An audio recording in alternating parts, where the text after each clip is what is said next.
Hello everyone, कैसे हैं आप सभी। जय श्री सीताराम। फ्रेंड्स, आप सभी का बहुत बहुत स्वागत है हमारे इस YouTube channel English by S के सर। गाइस, लास्ट लेक्चर में हम लोगों ने कंडीशनल सेंटेंस की स्टडी की है। हम लोगों ने इंट्रोडक्शन पार्ट देखा है कंडीशनल सेंटेंस एक्चुअल में होता क्या है। तो हमने देखा है कि कंडीशनल सेंटेंस में दो क्लोज होते हैं, जिसमें एक वाक्य में एक क्लोज में हम लोग क्या करते हैं, एक कंडीशन रखते हैं, एक शर्त रखते हैं और दूसरे में उसका परिणाम बताते हैं। ठीक है, ये हिस्सा इसका इंट्रोडक्शन हमने देखा है कि कंडीशनल सेंटेंस जो होते हैं उसमें आपका एक सबऑर्डिनेट क्लॉज होता है जिसमें हम कोई शर्त रखते हैं। दूसरा होता है आपका क्या, प्रिंसिपल क्लॉज होता है, उसमें हम उस शर्त का, जो भी शर्त रखी है उसका जो परिणाम होगा उसको हमने डिनोट किया है प्रिंसिपल क्लॉज में। एक कंजंक्शन इसमें हम उपयोग करते हैं इफ। ठीक है, इफ कंजंक्शन इसमें प्रयोग किया जाता है, वो भी किसके साथ में, वो हमारे सबऑर्डिनेट क्लॉज के साथ में हमेशा इफ प्रिपोजिशन इफ जो कंजंक्शन है उसका हम प्रयोग करते हैं। ठीक है, इफ जो कंजंक्शन है वो डिनोट करता है, किसको रेफर करता है, वो किसी शर्त की ओर संकेत करता है, किसी कंडीशन की ओर संकेत करता है। इसके अलावा इफ के अलावा आप देख सकते हैं आई विश, ये भी होता है, कंडीशन रखने के लिए प्रयोग करते हैं। फिर होता है वुड दैट, है ना, वुड दैट, ये भी आपका शर्त रखने के लिए हम कंजंक्शन लगा सकते हैं। इसके अलावा अनलेस, अनटिल, प्रोवाइडेड, ये भी सब होते हैं आपके कंजंक्शन होते हैं जो हम कोई ना कोई कंडीशन या शर्त रखने के लिए प्रयोग में लेते हैं। ओके, कल हमने कुछ एग्जाम्पल किए हैं और फर्स्ट टाइप जो हमारा टाइप 1 कंडीशनल सेंटेंस होते हैं वो हमने स्टडी किया है। वो क्या होता है आपका प्रेजेंट इमेजिनरी पोजीशन, मतलब कि वर्तमान में जब हम किसी पद की कल्पना करते हैं, वर्तमान में हम किसी पद की कल्पना करते हैं कि काश मैं प्रधानमंत्री होता तो ऐसा करता, मैं टीचर होता तो ऐसा करता, मैं शिक्षा मंत्री होता तो ऐसा करता। तो ये सब क्या है, हम किसी पद की कल्पना कर रहे हैं, इन सभी में हम किसी पद की कल्पना कर रहे हैं। तो आप लोगों ने स्टडी किया होगा हमारी क्लास में कि इसमें स्ट्रक्चर क्या लिखना है आपको। स्ट्रक्चर होगा आपका इफ होगा, देन आपका सब्जेक्ट आएगा, देन हेल्पिंग वर्ब हम प्रयोग करेंगे वर, वर हेल्पिंग वर्ब का प्रयोग करेंगे इररिलेवेंट ऑफ सब्जेक्ट, सब्जेक्ट चाहे कुछ भी हो, आपको हेल्पिंग वर्ब हमेशा वर का प्रयोग करना है। कब, जब हम वर्तमान में किसी पद की कल्पना कर रहे होंगे। देन कम्स ऑब्जेक्ट, ये होगा आपका सबऑर्डिनेट क्लॉज कहलाएगा।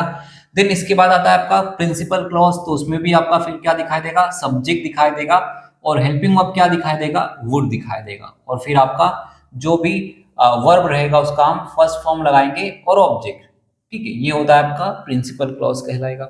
ये कंडीशन कब अप्लाई करेंगे, जब हम किसी पोजीशन की कल्पना करेंगे, है ना। रिवीजन कर रहे हैं हम लोग, थोड़ा सा एक क्विक रिवीजन कर रहे हैं, जब हम पोजीशन की कल्पना करेंगे। ठीक है, हम लोगों ने कुछ पीवाईक्यूज करेंगे, आप लोगों को समझ में आए, अगर कोई डाउट हो तो आप कमेंट कर सकते हैं, पूछ सकते हैं। ठीक है, आज हम टाइप 2 सेंटेंस देखेंगे। ठीक है,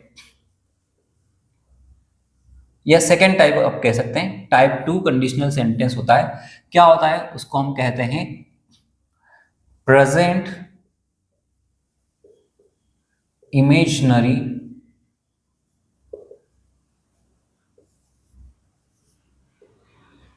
पोजीशन,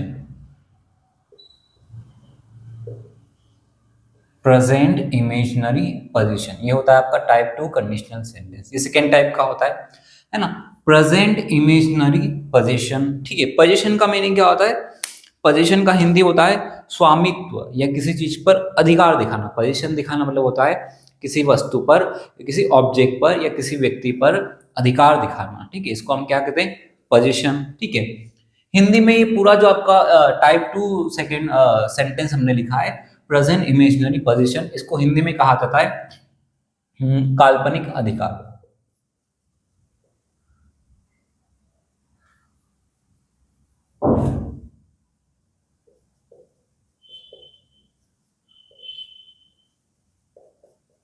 काल्पनिक अधिकार, या इजी लैंग्वेज में आप लिख सकते हैं इसको, वर्तमान में किसी वस्तु या ऑब्जेक्ट लिख सकते हैं आप, किसी वस्तु या ऑब्जेक्ट की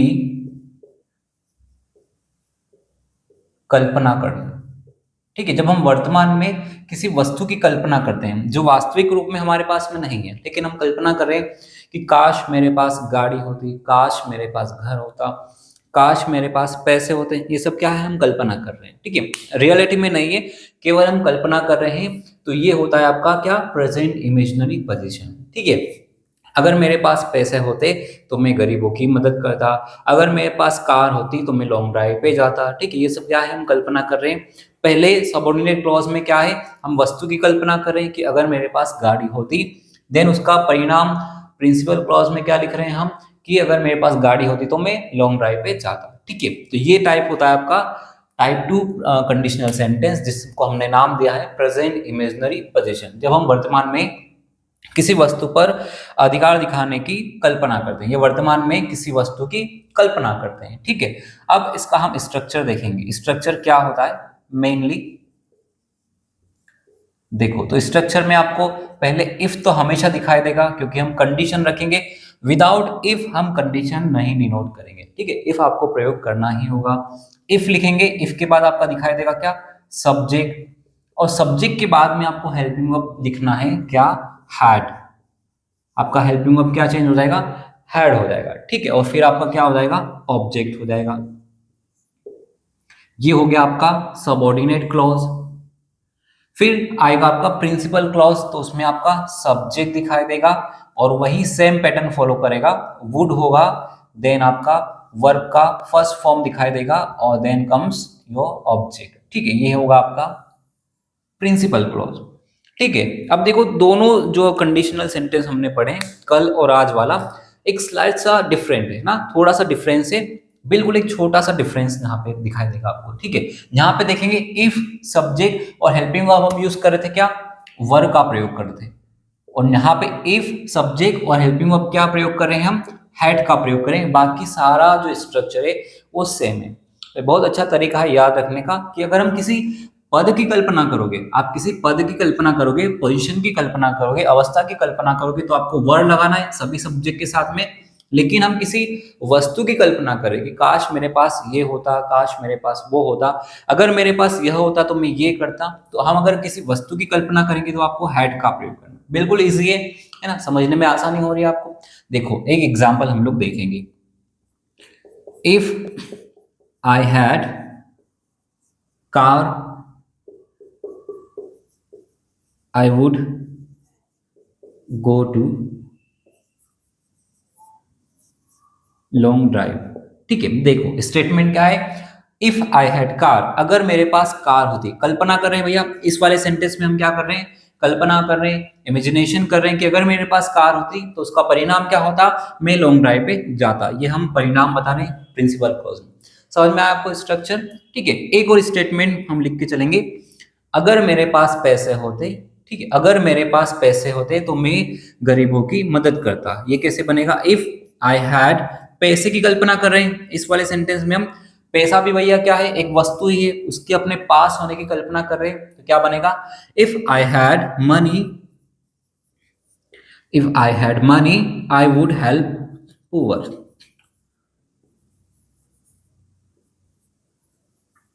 ओके, यहाँ पे देखेंगे हम वस्तु की ही कल्पना करें, लेकिन इसमें एक थोड़ा सा ट्विस्ट अगर मैं डालूंगा, जहाँ पे इस वाले में हमने क्या कहा है कि अगर मेरे पास पैसे होते तो मैं गरीबों की मदद करता। आपको समझ में आ रहा है क्या, कि इसमें अब मैं पैसों की कल्पना कर रहा हूँ, अपने पास पैसों की कल्पना कर रहा हूँ, ना कि पद की कल्पना कर रहा हूँ। लेकिन अगर मैं कहता हूँ, जैसे कि कल हमने ऑलरेडी एक एग्जाम्पल किया भी था, कि अगर मैं अमीर होता, अगर मैं अमीर होता तो गरीबों की मदद करता। अगर ये वाला वाक्य बनाना होगा तो आप देख रहे हैं, अमीरी और गरीबी ये क्या है, अवस्था है। अमीर और गरीब ये किसी व्यक्ति का स्टेटस है, उसका पोजीशन है ना, उसका रेपुटेशन है। तो ये उसमें हम किसी वस्तु की कल्पना नहीं कर रहे, उसमें खुद हम अवस्था की कल्पना कर रहे हैं, ठीक है। और अगर हम किसी पोजीशन, किसी पोस्ट की कल्पना करेंगे तो फिर आप क्या लगाएंगे, यहाँ पे वर का प्रयोग करेंगे, इफ आई वर रिच, ठीक है। आपको समझ में आया, if I were rich I would help poor, अगर मैं अमीर होता तो गरीबों की मदद करता, ठीक है। इसमें हम क्या कर रहे हैं, इसमें हम डिनोट कर रहे हैं कोई पद की कल्पना कर रहे हैं। इसमें हम क्या है, पोस्ट या पोजीशन लिख सकते हैं आप, पोजीशन या अवस्था की कल्पना कर रहे हैं सेकेंड वाले में, इसलिए हमने क्या लगाया, वर्ग का प्रयोग किया है। लेकिन इसके जो प्रीवियस वाला सेंटेंस है, money, if I had money, ये क्या है, वस्तु की कल्पना कर रहे हैं। यहाँ पे हम किसी वस्तु की कल्पना कर रहे हैं, किसी ऑब्जेक्ट की थिंग की कल्पना कर रहे हैं, पोजीशन दिखाने, किसी वस्तु पर अधिकार दिखाने का काम कर रहे हैं, तो उस कंडीशन में हम क्या करेंगे, हैड का प्रयोग करेंगे। Is that clear? ओके, है ना। तो ये बड़ा अच्छा कंसेप्ट है, बिल्कुल एक छोटा सा टर्म है जो आपको याद रखना है, एक बिल्कुल स्लाइट सा डिफरेंट है ना, डिफरेंस है। यहाँ पे आपको दिखाई देगा कि अगर हम पोजीशन की कल्पना करेंगे तो हेल्पिंग वर्ब वर आ जाएगा। जैसे हमने हमारा जो इमेजिनेशन है उसको स्विच करेंगे किसकी ओर, किसी वस्तु की कल्पना करने लग जाएंगे, तो आपको सीधा सीधा हैड लगाना है, बाकी सब कुछ जो है वो सारा सेम रहेगा, पूरा स्ट्रक्चर आपको सेम दिखा देंगे। देखिए आप 2 मिनट, कोई डाउट आ रहा है ना? ये दोनों स्ट्रक्चर मैंने लिख दिए हैं आपको, दोनों पॉइंट्स आप नोट कर सकते हैं, डिफरेंस क्रिएट कर सकते हैं। ठीक है, इसके बाद हम करेंगे कुछ एग्जाम्पल। ठीक है, ओके, नोट कीजिए।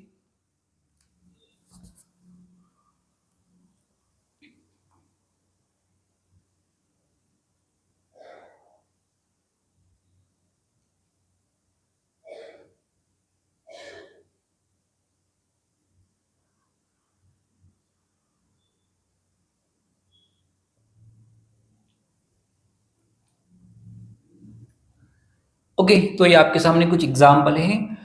कौन से कंडीशनल टाइप के सेंटेंस हैं इनमें देखेंगे आप, तो ये है आपकी प्रेजेंट इमेजिनरी पोजीशन, उससे रिलेटेड कुछ एग्जाम्पल है। इसमें ही साथ आप देखेंगे कुछ क्वेश्चन मैंने देखे हैं, कुछ क्वेश्चन मैंने इसमें राइट डाउन किए हैं जो है प्रेजेंट इमेजिनरी पोजीशन को लेकर, मतलब कल और आज दोनों टाइप के जो हमने कंडीशनल सेंटेंस स्टडी किए हैं, उनकी दोनों के इसमें क्वेश्चन इन्वॉल्व है। ठीक है, आप लोग ध्यान से थोड़ा सा ट्राई करेंगे करने के लिए। ठीक है, थोड़ा सा ध्यान से करेंगे। आपको आइडेंटिफाई करना रहेगा कि क्या हम वास्तव में किसी पद की कल्पना कर रहे हैं या फिर किसी वस्तु की अपने पास होने की कल्पना कर रहे हैं। अगर वस्तु की कल्पना कर रहे होंगे, in that condition you have to use had, है ना, एज अ हेल्पिंग वर्ब। और अगर आप किसी पद की कल्पना कर रहे होंगे देन यू शुड यूज आपका जो हेल्पिंग वर्ब है वर। ओके, देखेंगे, चलो फर्स्ट वन सॉल्व करने की कोशिश करेंगे हम लोग। If I had 2 cars I will give 1 to you। अगर मेरे पास, हिंदी सुनेंगे, ध्यान से सुनेंगे, पहले अपना सबऑर्डिनेट क्लॉज है उसका हिंदी देखेंगे। इफ आई हैड 2 cars, अगर मेरे पास 2 कार होती, तो भैया पहले मुझे ये बताओ कि क्या हम इसमें किसी पद की कल्पना कर रहे हैं। ठीक है, अब हम या वस्तु की कल्पना कर रहे हैं, तो आप किसकी कल्पना कर रहे हो, कार, है ना, कार के अपने पास होने की कल्पना कर रहे हो, दैट मीन्स किसी वस्तु की कल्पना कर रहे हो। इन दैट कंडीशन आप क्या लगाएंगे, हैड का प्रयोग करेंगे, जो कि करेक्ट है ना। फिर आगे देखेंगे, इफ आई हैड 2 cars, अगर मेरे पास 2 कार होती तो I will give 1 to you, तो मैं आपको एक आपको दे देता। ठीक है, अब आप जानते हैं यहाँ पे हमने हैड लिखा है, पास्ट फॉर्म कंटिन्यू करेगा तो विल नहीं आएगा, क्या आएगा यहाँ पे, वुड का प्रयोग होगा। ठीक है, आई वुड गिव 1 to you, मैं एक तुम्हें दे देता।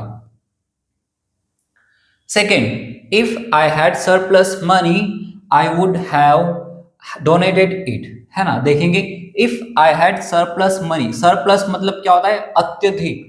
सरप्लस का मतलब है बहुत ज्यादा संख्या में।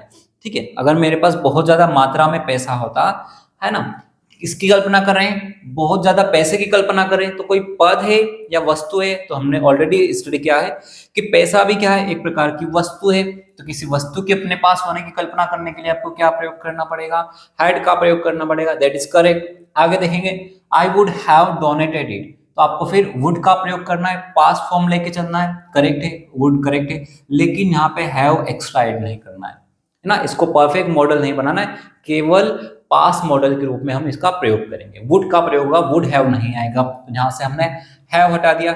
अच्छा, यहाँ से हैव हटाने के साथ साथ ही आप क्या करेंगे, यहाँ पे डोनेटेड ये वर्ब का थर्ड फॉर्म लिखा हुआ था, इसको हमें क्या करना पड़ेगा, फर्स्ट फॉर्म करना पड़ेगा, क्योंकि आप जानते हैं वुड के साथ हमेशा वर्ब का कौन सा फॉर्म यूज करना है, फर्स्ट फॉर्म यूज करना है। तो यहाँ पे हम डोनेटेड नहीं होगा, क्या होगा, डोनेट, इसमें ई इंक्लूड होगा भैया, है ना, स्पेलिंग करेक्ट कर लेंगे। Third, if I have wings I would fly in the sky, अगर मेरे पंख होते, अगर मेरे पास पंख होते, है ना, तो पंख भी क्या है, एक प्रकार की वस्तु है। अगर मेरे पास पंख होते, कोई पद की कल्पना नहीं की जा रही है यहाँ पे, ठीक है, किसी वस्तु की अपने पास होने की कल्पना कर रहे हैं। पंख भी क्या है, हमारे लिए एक वस्तु ही होते हैं। ठीक है, तो अभी मेरे पास पंख नहीं है, लेकिन मैं कल्पना क्या कर रहा हूँ कि अगर मेरे पास पंख होते, तो भैया कल्पना वस्तु की जा रही है, तो यहाँ पे हैव नहीं आएगा, क्या आएगा, हैड आएगा।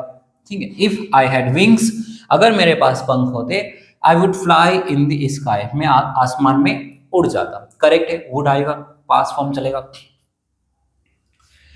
Fourth one, if Gandhi ji was alive today, if Gandhi ji was alive today he would do great work. अगर गांधी जी आज जिंदा होते तो महान कार्य करते। अगर गांधी जी आज जिंदा होते। अब इसमें बताएंगे गांधी जी कोई वस्तु है क्या? नहीं है, वो इंसान है। और यहाँ पे हम क्या कल्पना कर रहे हैं? गांधी जी की परिस्थिति, उनकी अवस्था की कल्पना कर रहे हैं। गांधी जी अभी क्या है, उनकी अवस्था क्या है हमारे लिए? अभी वे डेड है, मतलब मृत अवस्था में। लेकिन हम क्या कल्पना कर रहे हैं कि अगर गांधी जी जिंदा होते या अगर गांधी जी जीवित अवस्था में होते, तो हम किसी अवस्था की कल्पना कर रहे हैं। तो भैया आपको ऑलरेडी जानते हैं, कल हमने स्टडी किया है, किसी पद, पोजीशन, अवस्था, स्टेट की कल्पना करने के लिए आपको वर, हेल्पिंग वर्ब का प्रयोग करना है ना। चाहे कोई भी सब्जेक्ट हो, सब्जेक्ट चाहे आपका सिंगुलर हो, प्लूरल हो, ठीक है, प्रोनाउन हो, कुछ भी हो, आई हो, तो भी आपको वर का प्रयोग करना है। If Gandhi ji were alive today he would do great work, और वुड आएगा आपका पास्ट में चलेगा। अगर गांधी जी जीवित होते तो वे महान कार्य करते, कल्पना कर रहे हैं।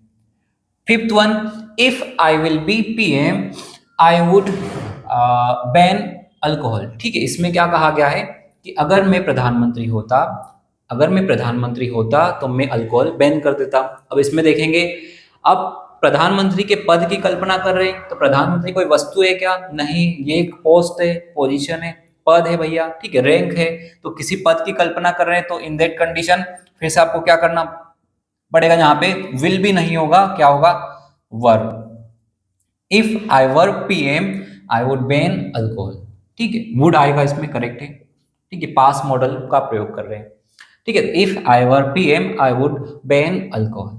6 देखेंगे, if I had CSC topper today I would give treat to all. ठीक है, अगर मैं, देखेंगे हिंदी देखेंगे, if I had CSE, civil service examination topper, है ना।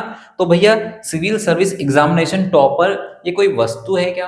कोई चीज आपको दे रहा है क्या? इसमें आप कोई चीज प्राप्त करोगे क्या? नहीं, ये तो हम रैंक की बात कर रहे हैं, पोस्ट, पद की बात कर रहे हैं भैया, है ना। कोई फर्स्ट रैंक आता है, कोई सेकंड रैंक आता है, कोई टॉप करता है, कोई लोएस्ट आता है, तो ये सब भी क्या है? रैंकिंग है, पद है भैया, है ना। तो हम किसी पद की कल्पना करें। सीएससी टॉपर भी क्या है? आपका एक पोजीशन है, एक स्टेटस है, ना कि कोई वस्तु है। तो अगर वस्तु की कल्पना कर रहे होते तब हम हेड का प्रयोग करते।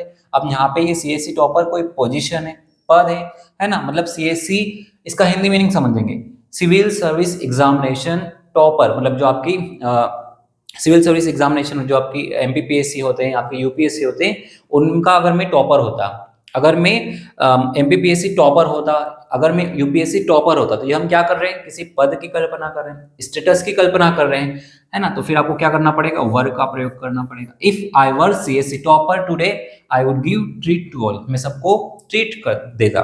ट्रीट मतलब पार्टी, ठीक है।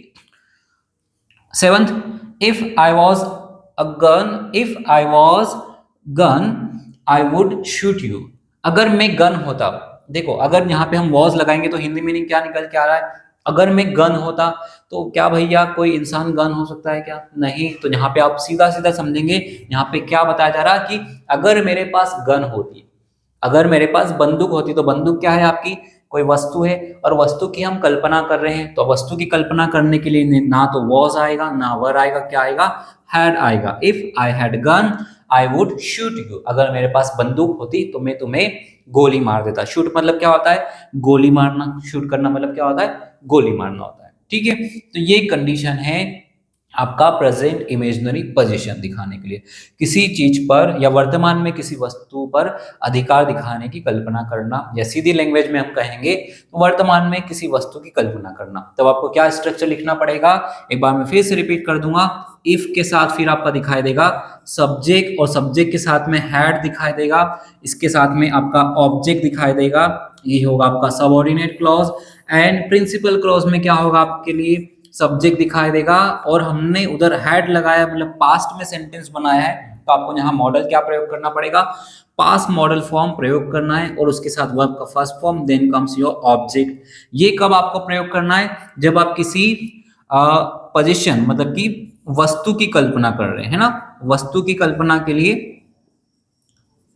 आपको ये वाला स्ट्रक्चर प्रयोग करना है।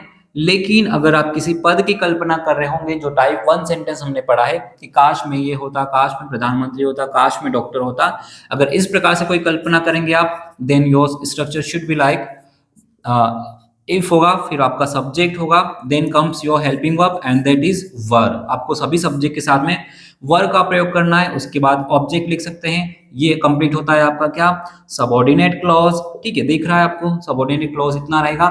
प्रिंसिपल क्लॉज दोनों में सेम रहेगा, सब्जेक्ट होगा, सब्जेक्ट के साथ में वुड हेल्पिंग वर्ब दिखाई देगा, क्योंकि हमने पास्ट में वर्ब लिखा है, वर्ब पास्ट फॉर्म में, तो इधर भी हमें पास्ट फॉर्म में लेके चलेगा। ठीक है, और वर्ब का first form, then comes your object and that is your conditional sentence about present imaginary position. ठीक है, जब हम किसी पोजीशन या पद की कल्पना करेंगे, है ना, पद की कल्पना करेंगे, तब आपको ये वाला रूल फॉलो करना है। ओके, बिल्कुल डिटेल एक्सप्लेनेशन मैंने आपको दिया है, कल वाला और आज वाला दोनों चीजें हमने रिवीजन किए हैं। अब नेक्स्ट लेक्चर में हम लोग कंटिन्यू करेंगे। कल हम पास्ट की इमेजिनरी पोजीशन पढ़ेंगे या एक्शन पढ़ेंगे, और देन फ्यूचर कंडीशनल सेंटेंस। तो कल हम पास्ट का कंडीशनल सेंटेंस और फ्यूचर कंडीशनल सेंटेंस दोनों को एक लेक्चर में कंटिन्यू करेंगे, खत्म करेंगे, and that will be your complete chapter. Okay, तो कल हम कंडीशनल सेंटेंस को खत्म कर लेंगे। ओके, आपको समझ में आ रहा है? इसको पूरा एक बार रिवाइज कर लेंगे, कोई डाउट हो तो आप कमेंट कर सकते हैं। Thank you so much.